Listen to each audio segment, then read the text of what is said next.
नमस्कार दोस्तों, जय योगेश्वर। मेरा नाम अनंत कुमार है और आप देखना शुरू कर चुके हैं बायोकेम बाई बायसेस। तो अध्याय पहले के जीव विज्ञान अध्याय पहले के इस लास्ट लेक्चर में हम आपका स्वागत करते हैं। ये हमारा लास्ट लेक्चर होने वाला है। इसके पहले 4-5 लेक्चर पढ़े हुए हैं, आप उसको देखिए, फिर इसके बाद ये वाला वीडियो देखिए। ठीक है, तो अब हम आज की पढ़ाई शुरू करते हैं। तो इसके पहले हमने क्या समझा था? इसके पहले हमने समझा था कि किस प्रकार से लैंगिक जनन की 3 घटनाएं होती है, जिसमें कि पहला हमारा आता है निषेचन पूर्व घटना, दूसरा है निषेचन और तीसरा है निषेचन स्पष्ट घटना।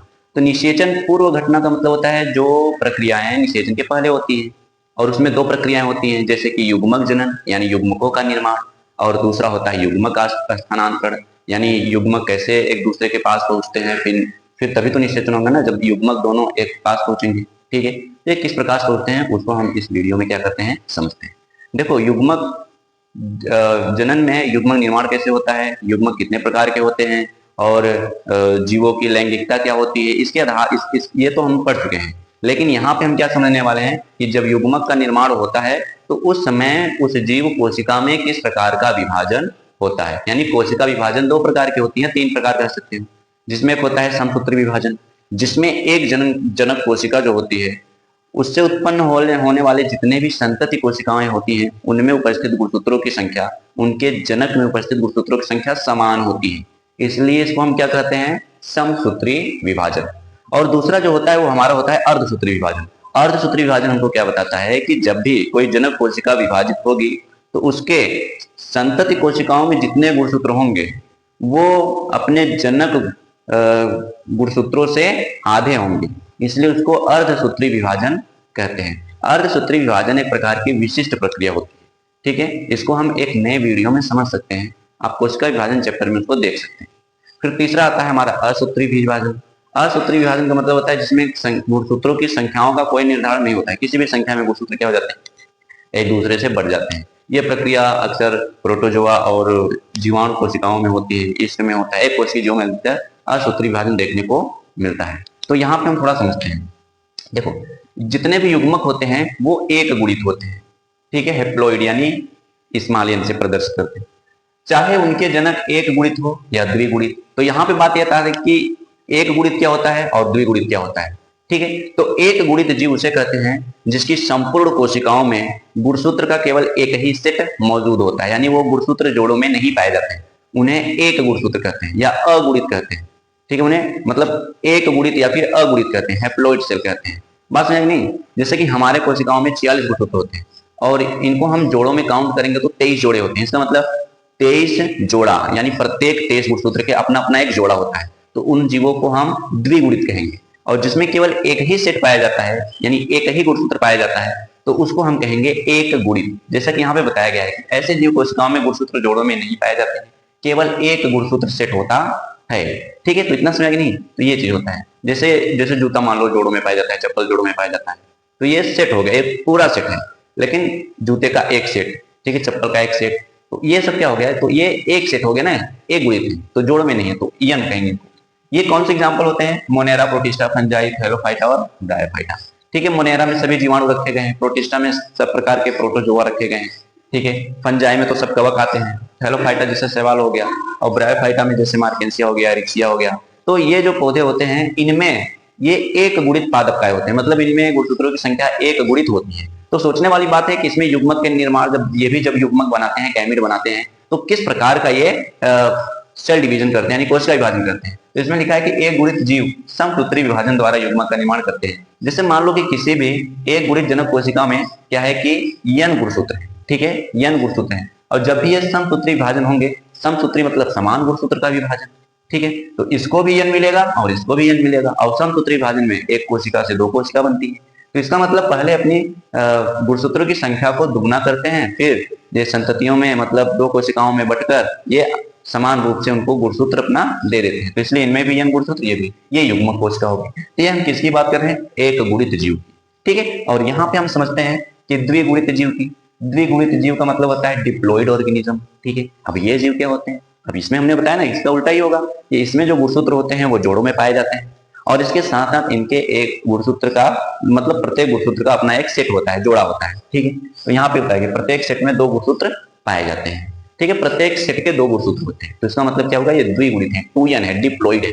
ठीक है, अब यहाँ पे हम क्या समझते हैं कौन कौन से जीव इसमें आते हैं। देखो, टेरिडोफाइटा, अनावृत्त बीजी पौधे, आवृत्त बीजी पौधे और अधिकांश जंतु। कुछ जंतु ऐसे भी होते हैं जैसे कि नर मधुमक्खी हो गया, ठीक है, नर तितली हो गया, ततैया हो गया। इनमें जो नर होते हैं ना वो एक गुणित होते हैं, लेकिन जो मादा होते हैं वो द्विगुणित होते हैं। तो ऐसे भी कुछ जंतु होते हैं जो हम आगे देखेंगे जब उनको, तो हमको समझ आएगा। ठीक है, नर एक गुणित और मादा द्विगुणित। किसमें किसमें? मधुमक्खियों में होता है, तितलियों में होता है, और कुछ ततैया जो बर्रे नहीं होता, तो ऐसे कुछ जंतुओं में होता है। लेकिन अधिकांश जंतु जो होते हैं, चाहे वो नर हो या मादा, ठीक है, जितने भी उनके संघ हैं वो सभी क्या होते हैं? द्विगुणित होते हैं।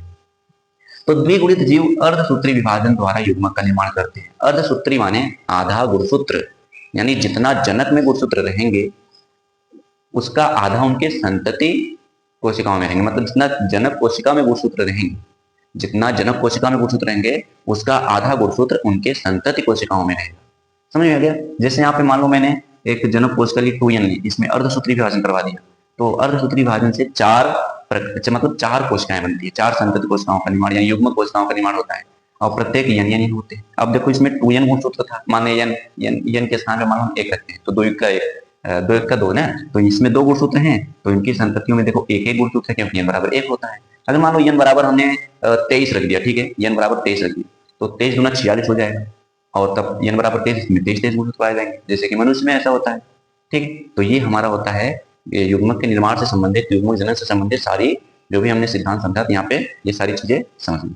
अब हम क्या समझते हैं? अब हम समझते हैं कि लैंगिक जनन की घटना जो दूसरा है, जो दूसरा मतलब नहीं, पहले का जो दूसरा है, ठीक है, वो है युग्मक स्थानांतरण, गैमेट ट्रांसफर। युग्मक बन गया, निषेचन करना है, एक दूसरे के पास आना चाहते हैं, तो ये किस विधि के द्वारा पहुंचते हैं उसको हम यहाँ पे समझते हैं। ठीक है, अब देखो, युग्मक निर्माण के पश्चात नर व मादा युग्मकों को निषेचन के लिए कायिक रूप से यानी शारीरिक रूप से एक दूसरे के निकट आने की आवश्यकता होती है, ताकि ये निषेचन की प्रक्रिया सफलतापूर्वक संपन्न कर सके। क्योंकि दोनों युग्मक किसी एक ही अंग में नहीं बनते, वो अलग अलग अंगों में बनते हैं, तो उनको निषेचन करने के लिए पास आना बहुत जरूरी है। तो किस तरीके से आते हैं उसको हम थोड़ा समझते हैं। देखो, इसमें हम 3 पॉइंट समझेंगे। पहला, समयुग्मकी जीव जैसे कवक व शैवाल। समयुग्मकी जीव हमने समझा कि जिसमें जो युग्मक बनाते हैं वो दोनों युग्मक आकृति आकार में एकदम समान होते हैं, उन्हें हम समयुग्मकी जीव कहते हैं। दोनों युग्मक चलनशील होते हैं। ठीक है, इसमें दोनों में, जैसे मैं क्लैमिडोमोनास में समझा था, एक सवाल है, उसमें दोनों युग्मक चलनशील होते हैं क्योंकि दोनों में फ्लैजिला पाया जाता है, यानी कसाब पाया जाता है। ठीक है, अब यही क्या करते हैं, ये चलनशील होने की वजह से ये आपस में चल के चले जाते हैं। लेकिन कैसे आते हैं ये? इनको ना चलने के लिए, स्थानांतरण के लिए माध्यम की आवश्यकता पड़ती है। ठीक है, तो यहाँ पे हम समझते हैं थोड़ा सा। जबकि कुछ शैवाल जैसे ब्रायोफाइटा और टेरिडोफाइटा में मादा युग्मक स्थानबद्ध होती है, मादा युग्मक स्थिर रहती है, केवल नर युग्मक को उसके पास जाना होता है। और नर युग्मक उसके पास कैसे जाएगा? तो इसके लिए एक माध्यम की आवश्यकता होती है जिसे हम जल कहते हैं। ठीक है, इसलिए ऐसे पौधों का विस्तार हर जगह नहीं हो पाया। जहां जल अनुपस्थित होता है वहां पे ऐसे पौधों का प्राकृतिक रूप से विस्तार नहीं होता है, क्योंकि वहां पे जल ही नहीं है, तो निषेचन होगा ही नहीं, और निषेचन जब होगा ही नहीं तो वहां पे नए जीव का विकास कैसे हो सकता है? ठीक है, तो ऐसे स्थानों पर क्या होता है ना, तब अलैंगिक जनन प्रक्रिया जो होती है वो काम करती है, तब निषेचन काम नहीं करता है। इसलिए निम्न प्रकार के जो जीव होते हैं, जो पौधे होते हैं, उनमें सबसे ज्यादा विकास किसका होगा? सबसे ज्यादा विकास हो गया अलैंगिक जनन का। ठीक है, जिसमें एक ही जीव के द्वारा संततियों का निर्माण हो जाता है। अब देखो, बीजी पादप। बीजी पादप का मतलब जो बीज उत्पन्न करते हैं। बाकी हमने समझा कि पौधों को बांटोगे तो 2 भागों में, अपुष्पी पादप और पुष्पी पादप। अपुष्पी में थैलोफाइटा, ब्रायोफाइटा और टेरिडोफाइटा आ जाते हैं, और पुष्पी पादप में जिम्नोस्पर्म और एंजियोस्पर्म यानी आवृत्त बीजी पौधे और अनावृत्त बीजी पौधे आ जाते हैं। ठीक है, इनमें क्या होता है कि इनमें जो मादा युग्मक होती है वो स्थानबद्ध होती है, मतलब ठीक है, नर युग्मक को ही जाना पड़ता है। तो इसमें जो एक दूसरे के साथ जाते हैं, मतलब एक दूसरे के पास जाते हैं। स्थानांतरण इसमें किस प्रकार से होता है? तो इसमें स्थानांतरण के लिए एक विशेष प्रक्रिया करनी पड़ती है जिसको परागण कहते हैं, यानी पॉलिनेशन। ठीक है, परागण करते हैं। जो आवृत्त बीजी और अनावृत्त बीजी पौधे होते हैं, ये नर युग्मक दूसरे मतलब मादा युग्मक के पास पहुंचने के लिए परागण की प्रक्रिया करते हैं। परागण क्या होता है? देखो, परागण क्या होता है कि पौधों में स्त्री केसर और पुंकेसर होते हैं। पुंकेसर में परागकोश होता है, और वो परागकोश में परागकण बनते हैं जिसमें नर युग्मक होते हैं। तो वो परागकण किस प्रकार से वर्तिकाग्र तक पहुंचते हैं? ठीक है, जल के माध्यम से, जंतु के माध्यम से, हवा के माध्यम से। तो जिस माध्यम से वो वर्तिकाग्र तक पहुंचते हैं परागकोश से, उसी प्रक्रिया को हम परागण कहते हैं। तो ये परागण की प्रक्रिया करते हैं। ठीक है, फिर उसके बाद हम तीसरा क्या समझते हैं? जो जंतु होते हैं, जो लैंगिक जनन करने वाले जंतु होते हैं, उनमें किस प्रकार से स्थानांतरण होता है, क्योंकि वो अधिकांश जंतु जो होते हैं वो एक लिंगी होते हैं, यानी एक शरीर में एक ही प्रकार का जन्मांग होता है, दूसरे शरीर में अलग प्रकार का जन्मांग होता है। तो इन्हें नर व मादा में हम क्या करते हैं, काउंट कर देते हैं, अलग अलग जीव में ये पाए जाते हैं। तो इसमें क्या होता है कि जब भी इनको देखो याद रखना है कि मादा युग्मक ज्यादातर मादा युग्मक जो होती है स्थानबद्ध होती है, तो नर युग्मक को यानी शुक्राणु को ही जाना होता है। तो इसमें क्या होता है, शुक्राणु के स्थानांतरण के लिए एक विशिष्ट क्रिया करते हैं जिसको हम लैंगिक संसर्ग कहते हैं। दोनों नर और मादा युग्मक शारीरिक रूप से आपस में मिलते हैं और इनमें जो होता है, इनमें जो इनका कापुलेटरी अंग होता है यानी मैथुनांग होता है, उनका इंटीमेशन होता है। इंटीमेशन के बाद जो शुक्राणु होता है इस नर के शरीर में वो हस्तांतरित हो जाता है वाया द सीमन यानी वीर्य के माध्यम से। नोट में हम थोड़ा समझ लेते हैं, ठीक है। तो ये लैंगिक संसर्ग की प्रक्रिया करते हैं तो उसके द्वारा हस्तांतरण होता है। बाकी कृत्रिम तरीके से भी आर्टिफिशियल होता है, ठीक है, आर्टिफिशियल वीर्य सेचन होता है। नोट में क्या समझते हैं, युग्मक स्थानांतरण के दौरान देखो याद रखना है कि जब भी युग्मक का निर्माण होता है तो मादा युग्मक एक कोशिका से एक ही मादा युग्मक बनती है, जबकि नर कोशिका से 4 बनती है। और दूसरी बात, जब भी युग्मक स्थानांतरण होता है तो एक मादा युग्मक के लिए बहुत सारे नर युग्मक अपना बलिदान देते हैं, क्योंकि उनको ही चलना होता है। बाकी मादा युग्मक एक स्थान पर रहते हैं, नर युग्मक को ही रेस लगानी होती है। तो वो रेस लगाते समय कभी कभी वो शिकार भी बन जाते हैं किसी चीज का, बहुत सारी चीजों का। इसको हम आगे समझेंगे कि मतलब कैसे कैसे होता है। तो भी इतना भी समझना है कि नर युग्मक के मादा युग्मक के लिए बहुत सारे नर युग्मक मादा युग्मक की संख्या की तुलना में बहुत सारे मादा नर युग्मक होते हैं जो उनके पास जाते हैं। क्यों जाते हैं मैंने बता दिया, ताकि निषेचन हो जाए, क्योंकि बहुत सारे उनके रास्ते में कठिनाइयां होती हैं, शिकार उनका हो जाता है, ठीक है। तो ये चीज होती है, कुछ मर जाते हैं, कुछ भटक जाते हैं, तो इसलिए नर युग्मक बहुत ज्यादा संख्या में उत्पन्न होते हैं। अब हम आते हैं दूसरे लैंगिक की घटना के दूसरे प्रकार पे आते हैं, जो कि है निषेचन। मेन चीज क्या है, निषेचन। वो अभी हमने समझा क्या, निषेचन पूर्व घटना। निषेचन समझ लेते हैं जिसको हम फर्टिलाइजेशन कहते हैं। देखो आजकल भी मैंने सुना है बहुत सारे युवाओं में, मैं भी पहले सोचता था, ये फर्टिलाइजेशन को क्या समझते हैं कि फर्टिलाइजेशन जो होता है वो प्रकार का मतलब वो लैंगिक संबंध को ही फर्टिलाइजेशन समझ लेते हैं, ठीक है। ऐसा आपने भी सुना होगा। लेकिन फर्टिलाइजेशन का मतलब क्या होता है, जब नर युग्मक मादा युग्मक का मिलना होता है, ठीक है। सेक्सुअल इंटरकोर्स एक अलग चीज है, ठीक है। मैथुनांग का आपस में इंटीमेशन होना ये अलग चीज है। लेकिन ये जो फर्टिलाइजेशन, इसका मतलब केवल इतना सा ही होता है कि नर युग्मक को लेना है, मादा युग्मक को लेना है, इन दोनों युग्मक का आपस में समावेश कर देना है, ठीक है। तो उससे उसी प्रक्रिया को हम निषेचन कहते हैं, युग्मक संलयन कहते हैं, ठीक है। बाकी शारीरिक रूप से मिलना वो तो एक प्रकार का सहवास हो गया, संभोग हो गया, ठीक है, सेक्स हो गया, तो उसे हम कहते हैं। मादा तथा नर युग्मक के संलयन की प्रक्रिया को युग्मक संलयन यानी निषेचन कहते हैं। मादा और नर युग्मक, न कि मादा शरीर और नर शरीर के मिलने का। निषेचन के फलस्वरूप क्या बनता है, मतलब निषेचन के जब निषेचन होता है तो उसके बाद द्विगुणित युग्मनज का निर्माण होता है। युग्मक जब आपस में मिलेंगे तो युग्मनज बनाएंगे, ठीक है।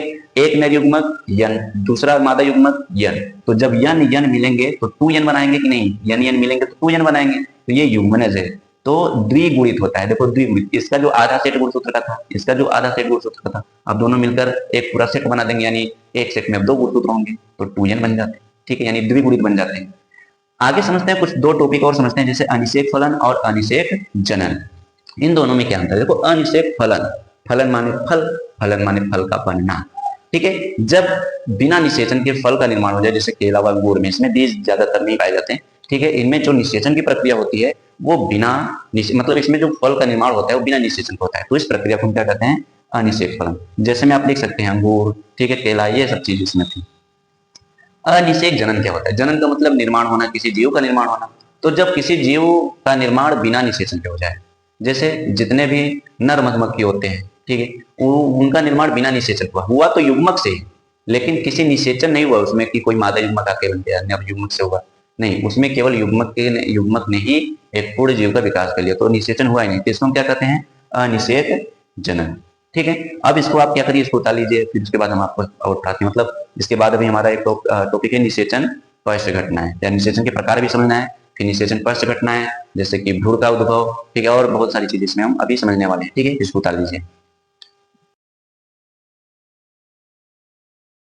अब इसके बाद हम समझते हैं निषेचन के प्रकार, ठीक है।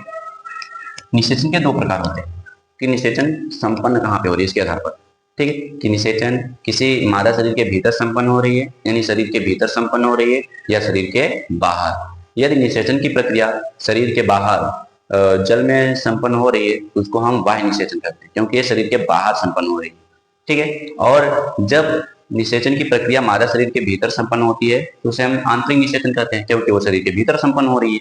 जैसे कि हमारा हो जाएगा आंतरिक निषेचन, ठीक है। अब ये होता है बाह्य निषेचन। बाह्य निषेचन का मतलब होता है एक्सटर्नल फर्टिलाइजेशन, ठीक है। एक्सटर्नल फर्टिलाइजेशन में क्या होता है, जब निषेचन की प्रक्रिया मादा जीव शरीर के बाहर किसी जल में संपन्न होती हो। इसके लिए समकालिता जरूरी है। समकालिता माने होमोगेमी। होमोगेमी का मतलब क्या होता है कि दोनों युग्मक यानी नर युग्मक और मादा युग्मक दोनों एक ही समय पे परिपक्व हों, तो उसको कहते हैं समकालिता यानी समकाल परिपक्वता भी बोल सकते हैं, होमोगेमी बोलते हैं, ठीक है। अब इसमें एग्जांपल हमारे क्या हो जाएगा, जलीय जीव। जितने भी जलीय जीव होते हैं, क्योंकि माध्यम क्या होना चाहिए, जल होना चाहिए निषेचन संपन्न करवाने के लिए। तो शैवाल होते हैं, मछलियां होती हैं, ठीक है। उभयचर होते हैं। उभयचर में जैसे मेढक, मेढक और नर और मादा मेढक क्या करते हैं, वो आपस में आते हैं, निषेचन करते हैं और दोनों अपना अंडाणु शुक्राणु जल में ही छोड़ देते हैं और वो वहीं निषेचन करके किसी एक स्थान पर इकट्ठा होकर वो क्या करते हैं, उस युग्मनज को एक स्थान पर इकट्ठा करके एक जगह बैठा देते हैं सुरक्षित स्थान पे, ठीक है। तो ये होता है हमारा बाह्य निषेचन। तो ये एग्जाम्पल हो जाएंगे शैवाल, मछलियां और उभयचर, इसमें बाह्य निषेचन होता है, ठीक है। जरूरी नहीं कि सभी मछलियों, कुछ मछलियों में आंतरिक निषेचन भी होता है। आंतरिक निषेचन का मतलब होता है इंटरनल फर्टिलाइजेशन, जब निषेचन की प्रक्रिया मादा जीव शरीर के भीतर संपन्न होती है, क्योंकि मादा युग्मक अचल होती है और वो स्थानबद्ध होती है, तो जाहिर सी बात है मादा शरीर के भीतर ही होनी चाहिए। इसमें फंजाई यानी कवक आ जाते हैं, उच्च छड़ी के जंतु जैसे सरीसृप, पक्षी, स्तनधारी, ये सब इसमें आ जाते हैं, जो क्या करते हैं, आंतरिक निषेचन करते हैं। मतलब उनका शिशु विकसित होता है शरीर में ही, तो बाद में उत्पन्न पैदा होता है। अधिकतर पादप, इसमें क्या होते हैं, अधिकतर पादप आ जाएंगे। अधिकतर पादप जैसे ब्रायोफाइटा, टेरिडोफाइटा, जिम्नोस्पर्म, एंजियोस्पर्म, जितने भी उच्च श्रेणी के पादप होते हैं उनमें आंतरिक निषेचन ही होता है, ठीक है। अब यहाँ पे हम क्या समझते हैं, थोड़ा नोट समझ लेते हैं। अन्य युग्मक मादा शरीर के भीतर स्थानबद्ध होती है, इसीलिए मादा शरीर के भीतर हो रहा है कि बाहर, ज्यादातर भीतर ही होता है, ठीक है। बहुत कम ऐसे हैं एग्जाम्पल जो मादा शरीर के बाहर होते हैं। और नर युग्मक चलनशील होते हैं, नर युग्मक चल सकते हैं, चलनशील होते हैं, इसलिए। दूसरा हो जाएगा बीजी पादप, जो बीजी पादप होते हैं, ठीक है।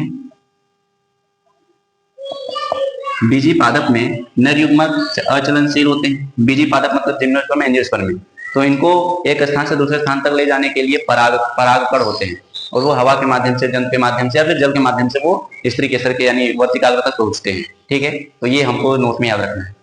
अब तीसरा हम समझते हैं निषेचन पश्च घटना। निषेचन हमने समझ लिया, निषेचन के बाद युग्मनज बनता है, युग्मनज के बाद, ठीक है, भ्रूण बनता है, तो वो हमने समझा। अभी यहाँ पे हम समझते हैं निषेचन के बाद क्या होता है। देखो निषेचन के बाद क्या क्या हो सकता है, निषेचन के बाद युग्मनज बनता है, ठीक है। युग्मनज के बाद भ्रूण बन जाता है, चाहे वो पादप हो या फिर जंतु हो, भ्रूण का विकास होता है। फिर उसके बाद जब भ्रूण विकसित हो रहा होता है तो उसी समय फल का निर्माण हो जाता है, बीज का निर्माण हो जाता है और जंतुओं में हाथ, पैर, नाखून, इन सब का निर्माण होना शुरू हो जाता है, ठीक है। तो ये होता है निषेचन पश्च घटना है। निषेचन के बाद होने वाली घटना जैसे युग्मनज का निर्माण, भ्रूण विकास, फल व बीज का निर्माण को निषेचन पश्च घटना होती है, मतलब इन्हीं को कहते हैं निषेचन पश्च घटना ही, मतलब बीज का निर्माण ही निषेचन पश्च घटना होती है। युग्मनज में इसमें पहला पॉइंट समझ लेते हैं युग्मनज, फिर दूसरा पॉइंट क्या समझेंगे, भ्रूणोद्भव।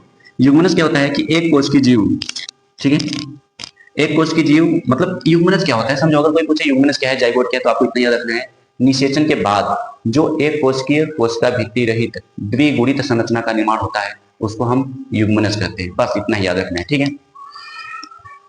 अब इसमें क्या होता है ना कि दो चीजें होती हैं, क्योंकि हम जानते हैं कि जीव दो प्रकार के होते हैं, एक अगुणित होते हैं, एक द्विगुणित होते हैं। एक गुणित या अगुणित जीव में की कोशिकाओं में गुणसूत्र का एक ही सेट होना चाहिए, तो इसका मतलब यह है कि ये द्विगुणित है। अगर इनमें समसूत्री विभाजन होगा तो सब द्विगुणित कोशिकाएं बनेंगी। तो इसमें क्या होता है कि एक गुणित जीवों के युग्मनज एक मोटी भित्ति निर्मित करते हैं, ठीक है, ताकि वो शुष्कर्म क्षति से बच सके, यानी प्रतिकूल परिस्थिति जब होती है। अनुकूल परिस्थिति आने पर ये क्या करते हैं, अर्धसूत्री विभाजन से एक गुणित कोशिकाओं का निर्माण करते हैं। तो ये निषेचन के बाद मतलब सूत्री विभाजन करते हैं, और जो द्विगुणित जीव होते हैं वो निषेचन के पहले करते हैं। तो ये थोड़ा सा बेसिक अंतर है, आप इसको जब देखेंगे तो समझेंगे। थोड़ा अंतर करने की कोशिश करना, समसूत्री और विसूत्री में क्या अंतर होता है, ठीक है। अब जैसे मान लो कि युग्मनज है, ये युग्मनज है, इसमें एक कोशिका भित्ति मोटी संरचना बन जाती है ताकि ये शुष्कर्म क्षति से बच सके। प्रतिकूल परिस्थिति आती है तो ये मियोसिस यानी अर्धसूत्री विभाजन करते हैं और एक नए जीव यानी अगुणित जीव में विकसित हो जाते हैं।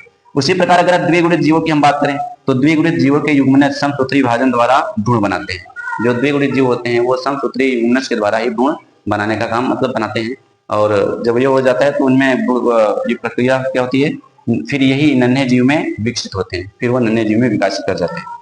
अगर हम भ्रूणोद्भव की बात करें यानी एम्ब्रियोजेनेसिस, युग्मनज के बाद हम एम्ब्रियोजेनेसिस बात करते हैं, जैसे कि भ्रूणोद्भव होता है, भ्रूण का उद्भव, उद्भव माने विकास, किस प्रकार से भ्रूण का विकास होना चाहिए। तो युग्मनज से भ्रूण विकास की प्रक्रिया को ही भ्रूणोद्भव कहते हैं। कितनी सिंपल परिभाषा है, इसको याद करना भी नहीं, एक बार पढ़ लेना है, लिख लेना अपने नोट्स पे, वो याद हो जाएंगे। भ्रूण के विकास की प्रक्रिया को ही भ्रूणोद्भव कहते हैं। भ्रूण के विकास के दौरान क्या क्या होता है कि भ्रूण के विकास के दौरान कोशिका विभाजन से कोशिका की संख्या में वृद्धि होती है और कोशिका विभेदीकरण होती है, जिसके फलस्वरूप क्या होता है, उस शरीर का विकास होता जाता है यानी वृद्धि होता जाता है, और उसके साथ साथ उसके अलग अलग ऊतक व अंग का निर्माण होता है। अगर केवल कोशिका विभाजन से कोशिकाओं की संख्या बढ़ेगी तो कोशिका विभेदन नहीं होगा। अगर कोशिका विभेदन नहीं होगा तो हमारे अलग अलग प्रकार के ऊतक अंग का विकास भी नहीं होता, जबकि यह सूचना हमारे जीन में मौजूद होती है। इसके कारण मतलब इसी की वजह से ही वो एक सही समय पे क्या होते हैं, वो जीन अपना प्रभाव उत्पन्न करते हैं कि इस समय भी कोशिका विभेदन करवाना है। फिर ये कोशिका हाथ का निर्माण करेगी, इस अंग का निर्माण करेगी, आंतरिक अंगों का निर्माण करेगी। तो ये जीन में ये सूचनाएं निहित होती हैं, क्योंकि वो जो जीन होता है वो हमारे ही मतलब पूर्वजों से ही आता है ना, तो ऐसा समझ लीजिए उसको। इसके लिए आपको वंशागति में विविधताओं के सिद्धांत में ये प्रोसेस समझने के लिए हमको मतलब है वो। अब यहाँ पे क्या समझते हैं कि जो जितने भी प्राणी होते हैं ना, जंतु होते हैं, उनको दो श्रेणियों में बांट दिया गया है जब वो भ्रूण का निर्माण करते होते हैं, भ्रूण का ठीक है, शिशु का निर्माण करने होते हैं। तो एक अंड प्रजक होता है, सजीव प्रजक। अंड प्रजक को हम अंडयुज भी कहते हैं या अंडे देने वाले प्राणी कहते हैं, और सजीव प्रजक मतलब उनको हम जरायुज भी कहते हैं, यानी बच्चे शिशु को उत्पन्न करने वाले प्राणी। ठीक है, तो ओविपेरस और विविपेरस इसका इंग्लिश मतलब होता है। ऐसे प्राणी जो निषेचित व अनिषेचित अंडे देते हैं। बहुत सारे पक्षी ऐसे होते हैं जो अनिषेचित अंडे देते हैं, यानी उसमें निषेचन नहीं होता है। जैसे एक टर्की पक्षी होती है, उसको आप देख लीजिए सर्च करके, टर्की पक्षी होती है, अनिषेचित अंडे देते हैं। जितने भी व्यावसायिक मुर्गियां बनाई गई हैं वो अनिषेचित अंडे ही देती हैं। ठीक है, इसको भी आप याद रख लीजिए। तो ये चीज होता है, अनिषेचित अंडे से ही क्या करते हैं, वो उत्पन्न करते हैं, यानी अंडे देते हैं, जिसके ऊपर क्या होता है, एक कैल्शियम कार्बोनेट का कठोर आवरण चढ़ा होता है, ताकि उनका, क्योंकि वो पूरी तरीके से विकसित नहीं होते तो उनकी सुरक्षा के लिए वो आवरण होता है। तो एक निश्चित अवधि के बाद उसमें से बच्चा बाहर निकलता है। लेकिन अगर सजीव प्रजक की बात करें तो सजीव प्रजक में क्या होता है कि जो निषेचित अंडा होता है वो मादा शरीर के भीतर ही विकसित होता है, और एक निश्चित अवधि के बाद फिर वो निषेचित अंडा भ्रूण में बदल जाता है, शिशु में बदल जाता है, फिर शिशु का जन्म होता है प्रसव प्रक्रिया के द्वारा, यानी पार्श्वरीसन के द्वारा। ठीक है, तो ये चीज होता है। इसमें अधिकतर स्तनधारी आएंगे, इसमें सरीसृप और पक्षी वर्ग आ जाएंगे। ठीक है, उभयचर की तो बात ही नहीं करेंगे, क्योंकि उभयचर तो वो क्या करता है, बाह्य निषेचन करता है। तो अंड और नरयुग्मक उसके जल में ही क्या करते हैं, निषेचन करके पानी में ही रहते हैं, तो उसमें कठोर आवरण उत्पन्न नहीं होता। तो हम किसी भी तरीके से बोल सकते हैं। तो अधिकतर स्तनधारी होते हैं। अधिकतर क्यों बोला गया, सभी स्तनधारी नहीं होते हैं, क्योंकि कुछ स्तनधारी ऐसे होते हैं जैसे कि प्लेटिपस। ठीक है, प्लेटिपस ये भी मुझे याद नहीं आ रहा है, तो अभी इतना समझते हैं, नोट समझते हैं इसके बाद। मतलब अभी समझ लीजिए कि स्तनधारी शिशु पैदा करते हैं एक निश्चित अवधि के बाद। ठीक है, पुष्पी पादप में युग्मनज का विकास बीजांड में होता है। देखो एक संरचना याद रखिएगा, ये पुष्पी पादप है। ठीक है, यानी पुष्प है ये इसका बीजांड हो जाता है। जो उसमें युग्मनज का विकास होता है वो बीजांड में होता है, फिर बीजांड में ही भ्रूण का विकास हो जाता है। ये बीजांड आगे चलकर बीज का निर्माण कर देगा, और इसके चारों तरफ जो अंडाशय है वो आगे चलकर फल का निर्माण करेगा। ठीक है, जैसे मान लो कि मैं एक बना दूं, ये मान लो मैंने मटर बना दिया। ठीक है, यानी मटर का फली बना दिया। तो ये क्या है, ये अंडाशय से बना है। ठीक है, और ये क्या है, ये बीज से बना है। तो समझ रहे हो ना, बीज किससे बनता है, बीजांड से। फल कैसे बनता है, अंडाशय से। ठीक है, और जो होते हैं जो इनके जैसे ये पुंकेसर हो गया, ये पंखुड़ी हो गई, बायदल हो गया, इसमें ये मुरझाकर गिर जाते हैं। लेकिन कुछ कुछ ऐसे भी पादप होते हैं जिनमें बायदल बचा रहता है, जब तक फल रहेगा तब तक बायदल बचा रहता है। जैसे आपने भाटा में देखा होगा, बैगन जिसको कहते हैं, बैगन। कौन सा सब्जेक्ट पसंद है, बैगन। ठीक है, तो यहाँ पे जो मिर्च होता है, टमाटर होता है, बैगन होता है, इसमें आप देखेंगे ना तो बायदल बचा रहेगा। इसको मैं कहाँ बना दूँ, चलो इसको ही मिटा के बना देता हूँ यहाँ पे। तो ये देखिए थोड़ा सा,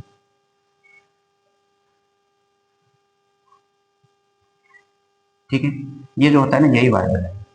मिर्च में भी देखेंगे आप इस प्रकार की संरचना देखने को मिलती है, तो वो भी क्या है प्रकार का, मतलब उसमें भी बायदल बचा रहता है। तो ये हमारा अंतिम लेक्चर है इस चैप्टर का।